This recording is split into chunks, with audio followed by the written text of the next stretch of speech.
So students, welcome back to the presentation for cost control and cost reduction module. This is the third part of this chapter. So please look forward to all the details further. So continuing with the techniques of cost control and cost reduction, production planning and control is the next technique. Production planning is a plan for the future production in which the facilities needed are determined and arranged. A production planning is made periodically for a specific time period, called the planning horizon. It can comprise the following activities: determination of the required product mix and factory load to satisfy customer needs, matching the required level of production to the existing resources, scheduling and choosing the actual work to be started in the manufacturing facility, setting up and delivering production orders to production facilities. So basically here we are doing all the activities related to planning for the production which needs to be taken for the next financial year, which we generally assume that it is being done for next financial year. So when we are doing the planning, we implement the control over there by doing these different activities. So because until unless the required level of production in the same way, if the required level of raw material is not matched, we cannot go in for the control part. So that is where it controls the costs also finally. Moving to the next method, standardization and simplification. Simplification is a process of product analysis through which unnecessary varieties and designs are eliminated. Only a limited number of grades, types and sizes of the product are retained. If we think that we can make different types of products, different varieties of the same product, so we are increasing the cost to a very high level. So simplifying these types of products which are unnecessarily being made by the organization will reduce the cost to a large extent. So that is where we are limiting the number of grades, types and sizes of the different products being maintained. Standardization is the second step after simplification towards interchangeable manufacturing. Having selected the varieties and grades of the products to be retained as much of its manufacturing, details are standardized as possible. When we are first we have simplified the product which needs to be made, then we set standards for these products, like how these products need to be maintained and what standards need to be followed for manufacturing of these kind of products, which will finally lead to reduction in the costs. Cost savings from standardization, we will discuss how we can attain it. Purchasing leverage. Being able to order larger quantities of standard parts and materials provides purchasing leverage where buyers can benefit from suppliers, economies of scale and arrange more frequent deliveries to support just-in-time operations. Students, you might have read about just-in-time.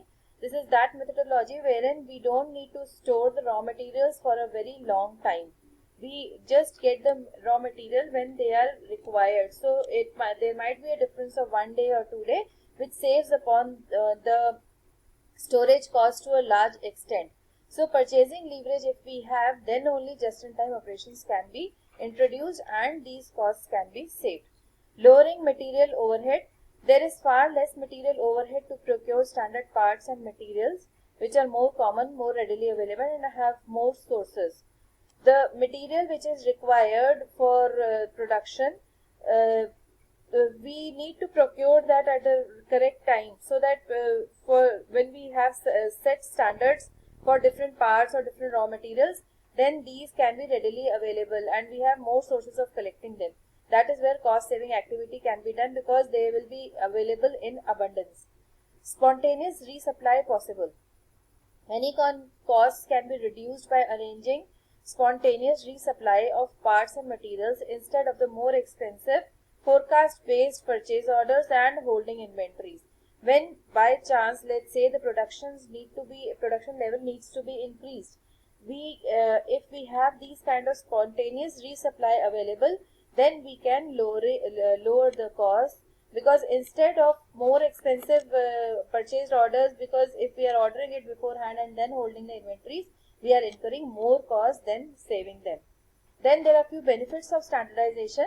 Cost reduction, purchasing costs reduced through purchasing leverage, inventory cost reduction, floor space reduction, BOM, MRP or ordering expense avoided when common parts are simply drawn as needed from spontaneous resupply, overhead cost reduction, quality, product quality, continuous improvement and vendor reduction.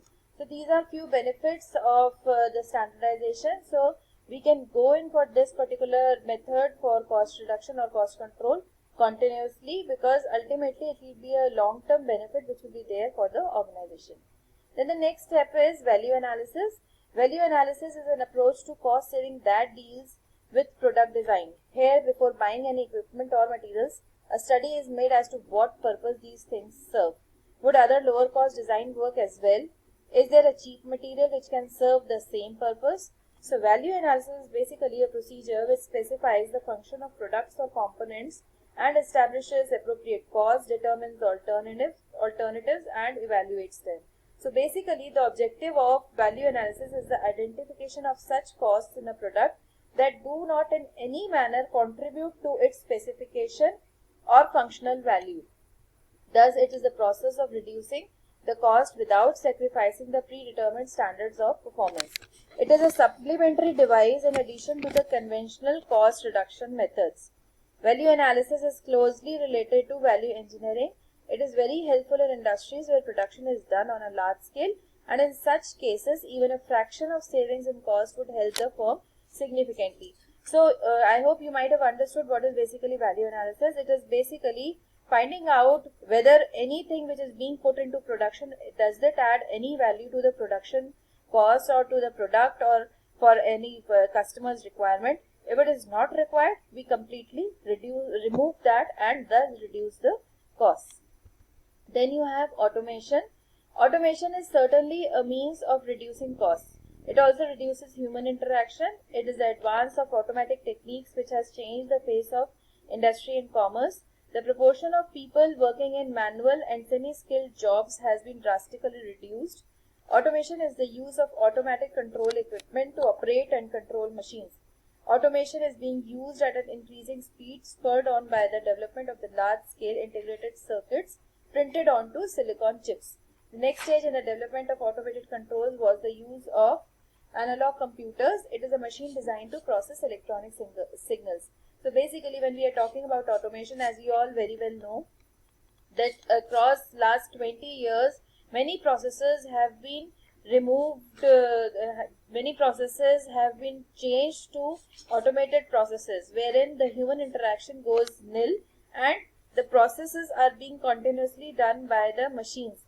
As of the current scenario in the corona, after effects of corona, this particular process will be very helpful because human interaction is least required nowadays, and that is where automation of all the tasks is going to help out to do the work and thus reduce the cost and the lesser spread of this pandemic also.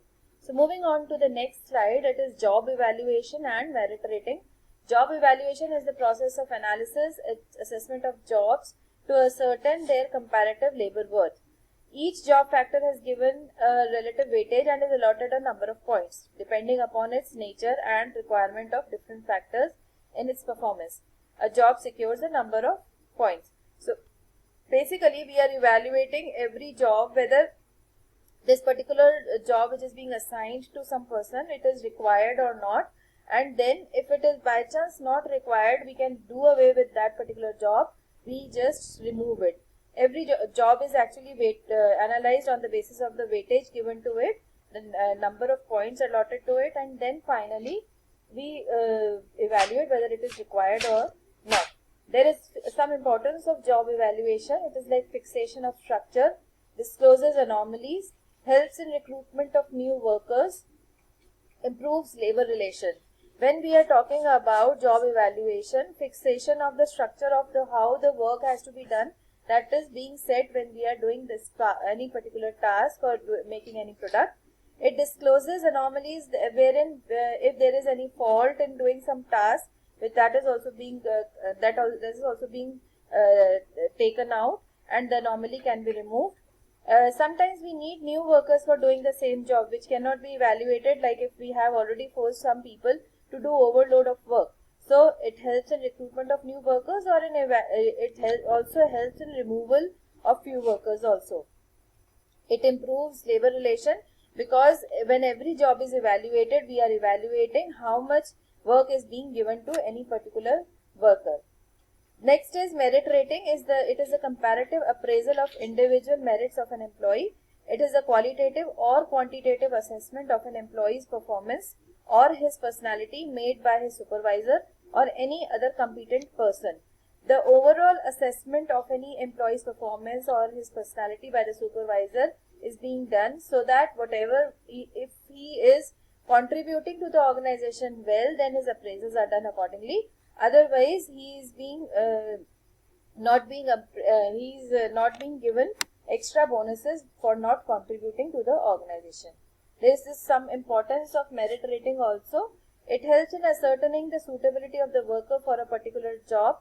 The objective is achieved by linking merit rating with job evaluation. It helps in ascertaining an employee's merit for grant of promotion, increment, etc. It helps in introducing a system for incentive, wage payment and simplification of the wage structure. It analyzes the worker's defects and brings out the strong points and special abilities. So basically you are giving more incentives to the employee who has contributed more and giving lesser benefits to the person who has contributed less to the organization. There are few factors which are taken into account for merit rating purposes.